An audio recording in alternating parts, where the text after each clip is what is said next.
డోర్వేకి స్వాగతం. ఎంతవరకు వచ్చిన ఎపిసోడ్‌లో ఇప్పుడు చూడబోయే video very, very, very, very important అనమాట. కంప్లీట్‌గా ఒక ఐడియా క్రియేట్ అయిపోతుంది. What need to be done to know the self అనేది. సో మైండ్ వేరు, బ్రెయిన్ వేరు అనే విషయం మనకు ఆల్రెడీ అవగతమైంది. మైండ్ హిపోథెటికల్‌గా 4 సెక్షన్స్ కింద విడగొట్టుకున్నాం. సెక్షన్ 1, సెక్షన్ 2, సెక్షన్ 3, సెక్షన్ 4 అని. సో వీటిలో 7 సెంటర్లు ఉంటాయి అనుకున్నాం. ఈ సెంటర్లు ఇంటిగ్రేట్ చేస్తాయి బ్రెయిన్ని, బ్రెయిన్లో ఉండే న్యూరాన్స్ని అండ్ మైండ్ని. ఇవి సెక్షన్ 1లో integrate center, emotivity center, sensovitality center, mobility center. Section 2లో ఇన్ సెంటర్, సెక్షన్ 3లో పారామెంటల్ సెంటర్, సెక్షన్ 4లో ట్రాన్స్డెంటల్ సెంటర్. సో ఈ in center, paramental center, transcendental ఇవి హయ్యర్ సెంటర్స్. వీటి గురించి కంటే ఐఈఎస్ఎం సెంటర్స్ గురించి మటుకు కొంత నేర్చుకున్నాం. వీటి యొక్క ఫంక్షన్స్ ఏమిటి, ఇది ఎక్కడెక్కడ ఏ ఏ ఫంక్షన్స్ చేస్తాయి, ఏంటి వాటి ఫంక్షనాలిటీ ఏమిటి అనేది. సో బాహ్య ప్రపంచం నుండి ఇంపల్సెస్ మైండ్ లో ఉండే సెక్షన్ 1కి చేరుతాయి. వేరియస్ సెన్స్ ఆర్గాన్స్ ద్వారా, ఫుడ్ ద్వారా, బ్రీతింగ్ ద్వారా. ఇవి 120/సెకండ్ ఇంపల్సెస్ పోర్ అవుతుంటాయి మన లోపలికి. మన లోపలికి వెళ్ళే ఇంపల్సెస్ ఒక సెకండ్ లో 120 వెళ్తాయి. అవి డీకోడ్ అవుతాయి. ఇవి ప్రాపర్ మెథడ్ లో డీకోడ్ అవ్వచ్చు, ఇంప్రాపర్ మెథడ్ లో డీకోడ్ అవ్వచ్చు. డీకోడ్ అవుతాయి. ఈ డీకోడ్ రేట్ ఎలా ఉంటుందంటే 12 పర్ పల్స్ బీట్. ఒక బీట్ పల్స్, ఒక పల్స్ కొట్టుకుంటుంది అంటారు కదా, నాడి కొట్టుకుంటుంది అంటారు కదా. సో ఆ పల్స్ బీట్ లో ఒక బీట్ కి 12 చొప్పున డీకోడింగ్ అవుతుంటాయి. ఐ సెంటర్ దగ్గర డీకోడ్ అవుతాయి, ఈ సెంటర్ దగ్గర డీకోడ్ అవుతాయి, ఎస్ సెంటర్ దగ్గర డీకోడ్ అవుతాయి, ఎం సెంటర్ దగ్గర డీకోడ్ అవుతాయి. సో ఇక్కడ ఈ ఎస్ఎం సెంటర్, ఇన్ సెంటర్ వీటన్నిటికీ ఇంపల్సెస్ రిసీవ్ అవుతాయి ఉంటాయి. అంటే పారామెంటల్ సెంటర్ కి, ట్రాన్స్డెంటల్ సెంటర్ కి, పార్షియల్ గా ఇన్ సెంటర్ కూడా కొన్ని ఇంపల్సెస్ వస్తాయి. ఇవి కాస్మస్ నుంచి వస్తాయి, కాస్మిక్ వరల్డ్ నుంచి వస్తాయి. ఇవి కూడా డీకోడ్ చేయబడతాయి యాక్చువల్ గా. కానీ ఆ డీకోడ్ చేయబడిన తర్వాత వచ్చే ఇన్ఫర్మేషన్, ఎనర్జీ ప్రాసెస్ చేయడానికి మన దగ్గర హార్డ్వేర్ డెవలప్ అయి ఉండదు. అంటే బ్రెయిన్ లో దానికి కావాల్సిన టిష్యూస్ అవి డెవలప్ అయి ఉండదు. అండ్ బ్రెయిన్ తో ఈ సెంటర్స్ ఇంటిగ్రేట్ అయ్యి ఉండవు. అది మెయిన్ ప్రాబ్లం. సో వాటి గురించి తర్వాత ఆలోచిద్దాం. సో ప్రస్తుతానికి సెక్షన్ 1 స్టోరీ కంటిన్యూ చేద్దాం. సో సెక్షన్ 1 ప్రాసెస్ డికోడింగ్ అవుతాయి. ఈ డికోడింగ్ అయిపోయినవి ఎయిదర్ ఒక సీజబుల్ ఎనర్జీ కింద ఫామ్ అవుతాయి, లేదా థాట్స్ రూపం కింద మారిపోతాయి. సో ఇవి థాట్ కింద అయ్యవచ్చు. థాట్ కింద అవటం అంటే ఒక రకంగా బర్న్ అయిపోయినట్లే. ఎనర్జీ కింద అంటే సీజబుల్ ఎనర్జీ కింద స్టోర్ అవడానికి అవకాశం ఉంది అనమాట. సో ఉన్న మొత్తం వచ్చి పల్సెస్ వచ్చినంత ఎనర్జీ అంతా థాట్స్ అయిపోతుందని కాదు. కొంత ఎనర్జీ కింద అవుతుంటుంది, మరి కన్సిడరబుల్ పోర్షన్ మటుకు థాట్స్ కింద అవుతుంటుంది. సో ఈ ఎనర్జీ అక్యూములేట్ అవుతుంటుంది మన ఎనర్జీ బాడీలో.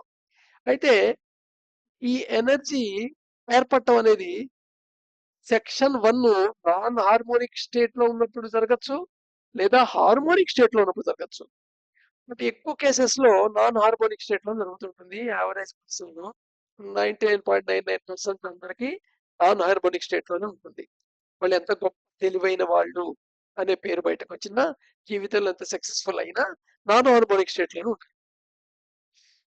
సో ఈ నాన్ హార్మోనిక్ స్టేట్ లో ఎనర్జీ అవుతున్న అక్యూములేషన్ అవుతున్నది సర్టన్ మ్యాక్సిమం వాల్యూ దాటటం, లేదా సర్టన్ మినిమం వాల్యూ కంటే కింద పడిపోవటం అనేది జరుగుతున్నప్పుడు ఆటోమేటిక్ గా ఒక ఫీజు లాంటిది ఉంటుంది. ఫీజింగ్ సర్క్యూట్ లో, ఇంట్లో కరెంట్ లో ఎప్పుడైతే ఎక్కువ కరెంట్ వచ్చిందో ఫీజు కొట్టేస్తుందో, ఫీజు పోతుందో, అలాగే శరీరంలో ఒక మెకానిజం ఉంది.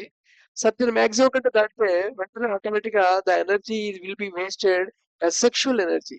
సెక్షువల్ ఆస్పిరేషన్స్ ఉంటాం, సెక్షువల్ ఎనర్జీ కింద వేస్ట్ అయిపోతుంటుంది. లేదా సర్టెన్ మినిమమ్ వాల్యూ కంటే, యావరేజ్ వాల్యూ కంటే సర్టెన్ మినిమం వాల్యూ పొందినప్పుడు ఆటోమేటిక్ గా ఇంటెలిజెన్స్ ఇన్ స్లీప్ పెరుగుతుంటుంది. అంటే ఎక్కువసేపు పడుకొని గడిపేద్దాం అనే భావనలో నడుస్తుంటుంది. సో ఇది ఒక న్యాచురల్ ప్రాసెస్ అనమాట. సో ఎనర్జీ సర్టన్ మినిమం కంటే కింద పడిపోకుండా సర్టన్ మాక్సిమం కంటే ఎక్కి వెళ్ళకుండా. ఎందుకంటే ఇన్హార్మోనిక్ గా ఉన్నప్పుడు ఎనర్జీ ఎక్కువ అయితే వాళ్ళ వల్ల జరిగే నష్టం ఈ ప్రపంచానికి అంతా ఇంత ఉండదు. ప్రపంచానికే కాదు వాడి సొంతానికి కూడా వాడికి నష్టం అయ్యేది అది. సో రైట్, ఈ థాట్స్ దగ్గర ఏమవుతుందో చూద్దాం ఇప్పుడు. సో థాట్స్ బయటకు వచ్చేవి పర్పస్ఫుల్ గా రావచ్చు, లేదా డ్రిఫ్ట్స్ రూపంలోనూ రావచ్చు. సో పర్పస్ఫుల్ అంటే నువ్వు పర్టికులర్ పని చేద్దాం అనుకుంటున్నావు, ఆ పని గురించి ఆలోచించి ఆ పని చేసావు. డ్రిఫ్ట్ అంటే నువ్వు ఒక పని చేస్తున్నావు కానీ ఆ పనికి సంబంధించిన ఆలోచనలు వస్తున్నాయి. ఖాళీగా కూర్చున్నావు, ఏదేదో పాస్ట్ టెన్స్ విషయాలు ఆలోచిస్తున్నావు, లేదా ఫ్యూచర్ ఇమాజినేషన్ చేసుకుంటున్నావు. సో ఇవన్నీ డ్రిఫ్ట్స్ అవుతాయి. సో ఈ డ్రిఫ్ట్స్ కి కూడా ఈ ఎనర్జీ, అక్యుములేట్ ఎనర్జీ యూటిలైజ్ అయిపోతుంటుంది. డ్రిఫ్ట్స్ ప్రధానంగా రెండు రకాలు. దాంట్లో unrecognised drift, recognised drift. Recognised drift అనేది లీకేజ్ కింద చెప్పొచ్చు, ఎనర్జీ లీకేజ్ కింద చెప్పచ్చు దీన్ని. దీంట్లో 4 సెంటర్ల నుంచి లీకేజ్ అవ్వచ్చు. I center leakage, E center leakage, S center leakage, M center leakage. M center leakage ఏంటంటే ఇన్వాలంటరీగా అవసరం లేని మూమెంట్స్ మూవ్ చేస్తుంటాం. కాళ్ళు ఊపుతూ కూర్చోవటం, ఏదో చదువుతున్నప్పుడు అటు ఇటు ఊగటం, ఇలాంటివన్నీ వస్తుంటాయి. అనవసరంగా ఏదో body movement is not required for automatic గా మూవ్ అవుతుంది. ఇది అబ్జర్వ్ చేస్తుంటాం. అక్కడ ఎం సెంటర్ లీక్ అవుతోంది, ఎనర్జీ వేస్ట్ అవుతోంది అని అర్థం చేసుకోవాలి. అలాగే ఐ సెంటర్ లీకేజ్ ఎలా ఉంటుందంటే వచ్చిన రెండో ఆలోచన కూడా ఉపయోగపడేదే, కానీ ముందు నువ్వు అనుకున్న ఆలోచన పోతుంది. ఉదాహరణ చెప్తాను. సపోజ్ నీ బ్రష్ పాడైపోయింది, పొద్దున్నే లేచావు, నీ బ్రష్ పాడైంది, బ్రష్ తీసుకుందాం అనుకున్నావు. కొత్త బ్రష్ తీసుకుందాం అనుకుని అలమర దగ్గరికి వచ్చావు, అలమర ఓపెన్ చేసావు, ఓపెన్ చేయగా నీకు ఎదుర్కొంటే ఏదో టాబ్లెట్ కనబడాయి. నువ్వు పొద్దున్నే వేసుకునే టాబ్లెట్ ఏదో ఉంది, ఆ టాబ్లెట్ కనబడింది. ఓ అని చెప్పి ఆ టాబ్లెట్ తీసుకున్నావు, మంచినీళ్ళ దగ్గరికి వెళ్ళావు. మంచినీళ్ళ దగ్గరికి వెళ్ళిన తర్వాత నీళ్లు పట్టుకున్నావు, పట్టుకొని ఆ టాబ్లెట్ వేసుకున్నావు. అంతలో ఆ పక్కన టవల్ కనబడింది. అంతవరకు వెతుకుతున్న టవల్ ఆ రోజు కనబడింది, అంతకుముందు కనబడలేదు. చాలా వెతుక్కున్నావు అంతకుముందు రోజు. ఆ టవల్ తీసుకున్నావు, చక చక చక చక బాత్రూమ్ లోకి వెళ్ళిపోయావు. దాని యాక్చువల్ పర్పస్ ఏమిటి? ఫస్ట్ స్టార్ట్ అయింది కొత్త బ్రష్ తెచ్చుకుందామని. సో ఇలా డ్రిఫ్ట్ అయిపోతాం. దీన్ని ఐ డ్రిఫ్ట్ అంటారు. జనరల్గా మనం ఒక పని చేస్తూ ఇంకో పని అది ఇంపార్టెంట్ పనే, కానీ ఈ పని నా పని, ఆ పని ఈ పని, ఈ పని, అన్ని పనులు పాడైపోతాయి ఉంటాయి. ఇది ఐ లీకేజ్ అనమాట. ఈ లీకేజ్ ఎలా ఉంటుందంటే నువ్వు యాక్చువల్గా స్పెసిఫిక్ గా పనిలో ఉండవు, ఖాళీగా కూర్చొని ఉంటావు, కానీ ఏదో పాత విషయాన్ని బయటకు తెచ్చుకుంటావు, నెమరు వేసే జంతువులాగా నెమరు వేస్తుంటావు. దానికి కారణాలు ఎవరు వెతుకుంటుంటావు, వాళ్ళని జెలసీ ఫీల్ అవుతావు, లేదా వాళ్ళని తిట్టుకుంటావు, లేదా నిన్ను నువ్వు తిట్టుకుంటావు. సో ఇలా డెబిట్ అకౌంట్స్ మెయింటైన్ చేస్తుంటావు అనమాట. పాస్ట్ గురించి వర్రీ అవటం అనేది ఈ సెంటర్ లీకేజ్. అలాగే ఎస్ సెంటర్ ఎలా ఉంటుంది, సడన్ గా ఒక సబ్ కాన్షియస్ లో, అన్కాన్షియస్ లో ఉన్న ఒక రిఫ్లెక్స్ యాక్షన్ ఎగ్జిక్యూషన్ లోకి వచ్చేస్తుంది. వచ్చేసి అసలు నీకు రుచిగా తిందామని ఫీలింగ్ ఉండదు, ఏమైనా ఆకలి ఉండదు, కానీ ఫ్రిడ్జ్ ఓపెన్ చేసి ఏదో లోపల నోటేసుకుని తిందామని ప్రయత్నం చేస్తాం. సో ఇలాంటివి సెక్షువల్ ఆస్పిరేషన్స్ దీంట్లోకి వస్తాయి. ఇంటెలిజెన్స్ కూడా ఈ సెన్స్ సెంటర్ లీకేజ్ లోకి వస్తాయి. సో నెక్స్ట్ ఇలాగా ఎనర్జీ లీక్ అయిపోతుంటుంది, అప్పుడు ఎనర్జీ వేస్ట్ అయిపోతుంటుంది అనమాట. సో ఎనర్జీ, సో ఈ ఎనర్జీ కనుక అక్యుములేట్ అయ్యింది, సెక్షన్ 1 నుండి వచ్చింది ఆ ప్రాసెస్ లో, అది హార్మోనిక్ స్టేట్ లో ఉన్నప్పుడు ఏర్పడితే, హార్మోనిక్ స్టేట్ అంటే ఏంటంటే ఈఐఎస్ఎం అన్ని ఇంటిగ్రేటెడ్ గా ఒక సిస్టమేటిక్ పద్ధతిలో పనిచేస్తున్నప్పుడు, డీకోడింగ్ ప్రాసెస్ లో పనిచేసి పాల్గొన్నప్పుడు, అండ్ అక్కడ ఆ ఆ డికోడింగ్ ప్రాసెస్ ప్రాపర్ మెథడ్ లో జరిగినప్పుడు, అవి కరెక్ట్ వాసనాస్తో ఉన్నప్పుడు మీ బ్రెయిన్.